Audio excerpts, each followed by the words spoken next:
Welcome to the future of electric car charging, where all EV owners will have to rethink their approach after hearing Tesla's groundbreaking statement.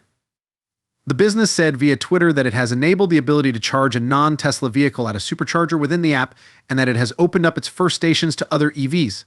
By taking this action, Tesla is facilitating the driving and charging of all EVs. However, the true question that all of us have is how this will affect the price of Tesla shares. We'll go into great detail about this announcement, examine how it might affect Tesla's network of charging stations, and get a first look at some highly anticipated Model Y improvements in this video.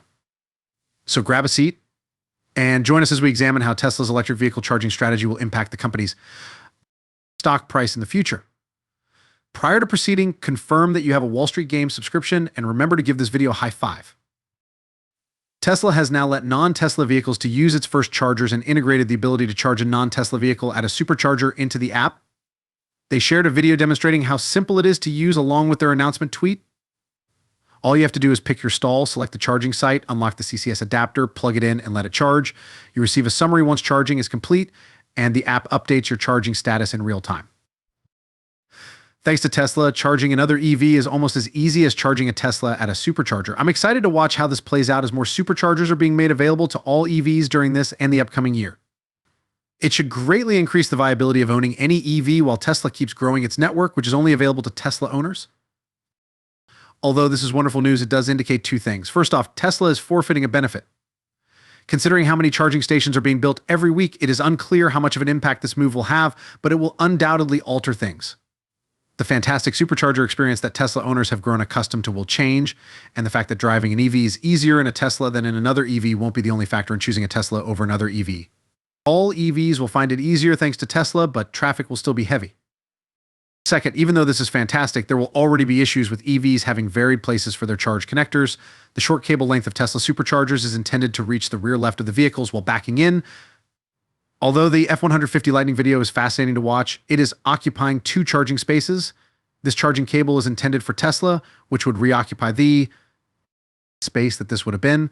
The increasing number of electric vehicles, EVs, on the road is wonderful, but it also presents a challenge to make sure there are enough charging stations to keep them all fully charged. One issue that frequently arises is the problem of parking spots turning into dead areas as a result of nearby cars using charging wires. As more and more EVs are driven, it's something to watch out for. Speaking of Tesla, as more automakers enter the EV market, I'm interested to see how their charging network develops. Considering that Tesla is the market leader in the US for EV usage, it will be fascinating to watch if other manufacturers modify their charging connections to prevent problems. Regarding the latest developments from Tesla, I was thrilled to see the Quicksilver and Midnight Cherry Red Model Y choices on display at Tesla's Investor Day. Though they are now only produced in Berlin, there is optimism that these options will soon be made available in the United States. The most exciting news, however, is the purportedly updated Model Y, codenamed Juniper, which is expected to begin production in 2024 and have improvements to the outside and inside, as well as an emphasis on manufacturing efficiency. It's something to watch out for. There are conjectures that Tesla may consider incorporating the Highland Model 3, a new project, into the Model Y around 2024. Tesla might already be thinking about making some significant adjustments, such as a total redesign of the vehicle's architecture. I wonder what type of changes we might see in the upcoming year, but of course these are only rumors from Reuters, so take them with a grain of salt. We all knew that Elon Musk would present Master Plan Part 3, but we weren't sure if this would only consist of Tesla discussing tremendous scale, or if they would present Hardware 4.0, the Project Highland Model 3, or their future $25,000 EV in full. However, this is what took place during the function. As was customary for the corporation, the event began with confirmation that the original invitees were in fact a group of Tesla bodies. Elon even tweeted about the huge surprise that they were running late, but the event got underway late. The Tesla CFO, Zach Kirkhorn, was the first to speak. He explained that they will be talking about the global and micro parts of their upcoming Master Plan Part 3. Elon and Drew Baglino then appeared to discuss the details of Master Plan Part 3. All things considered, they present what they claim is a direct route to an entirely sustainable future for Earth. Elon told us that it is doable, despite the fact that most people he spoke with, even some really intelligent individuals, did not believe it to be possible. They went into great detail on the current state of filthy energy and its potential for clean energy in the future, as well as the precise number of materials and batteries required for this shift. They estimated that $10 trillion in manufacturing investment, 30 terawatt hours of renewable energy, and 240 terawatt hours of battery energy storage would be required. They added that since electric energy is far more efficient than other forms of energy, they would only need half of the energy needed. today, and that solar energy would only require less than 0.2% of Earth's surface area. The $10 trillion investment is around 10% of the global GDP in 2022, and there are no unsolvable resource issues. In general, it uses less mining than the present economic system.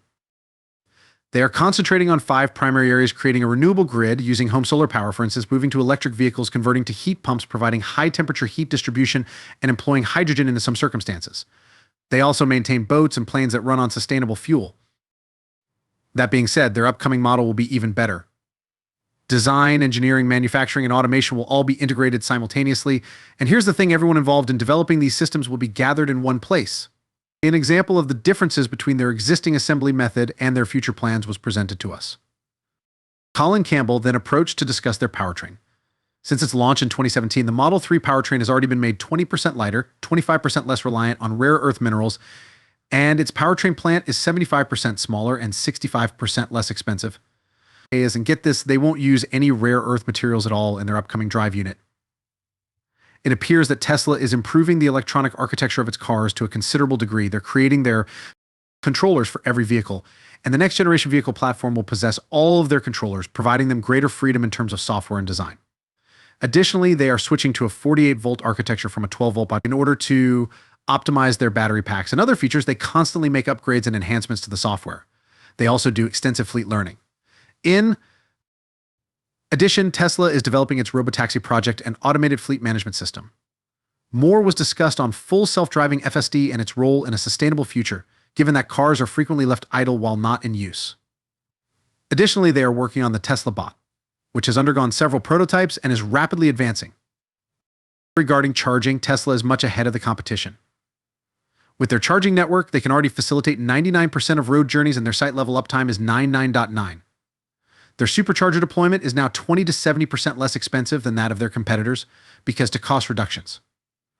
They pre-assemble their superchargers, saving money and time on deployment, and they're enhancing their trip planner to enable more effective routing. To ensure there is never a wait they want to turn it into an air traffic control system for charging electric vehicles.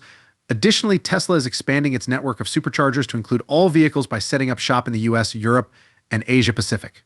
For their 4th-generation supercharger stalls, they feature longer charging cables so they can accommodate electric automobiles with dispersed charge ports. This may be Tesla's approach to resolving the previously reported cable connecting problem. That about covers everything there is to know about Tesla's new model and what transpired on Investors Day, so I'll have to conclude this video here. We appreciate your time, and remember to subscribe for more videos. An air traffic control system for charging electric vehicles.